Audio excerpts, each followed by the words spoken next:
Nosaltres som la Sílvia I Ona. i avui venim a presentar la... Fluidesa oral. Punt 1! Què és? Fluidesa és la capacitat d'un discurs d'expressar-se correctament amb certa facilitat i espontanietat. Tant en l'idioma matern com en una segona llengua.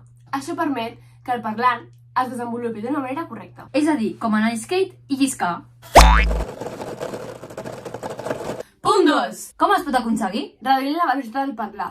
Perquè, 1. Potser la gent no t'entén. I 2. La nostra ment no treballa tan ràpid i per tant ens podem entrebancar. Per exemple, no pots parlar així. Però tampoc molt lent perquè si no podríem avorrir la gent. Com aquest exemple. Estoy Projectar la veu vol dir no parar ni molt fort ni molt fluix. És a dir, reproduir la veu en un to en el que el teu públic t'escolti clarament. T'imagines que tothom parlés així de fort? Tothom escoltaria les converses dels altres. T'imagines que tothom parlés així de fluix? Ningú escoltaria el que diu l'altre. El vocabulari ha de ser ampli i no s'han d'inventar paraules. Ara és hora que tu puguis aplicar tot el que t'hem ensenyat. Endavant!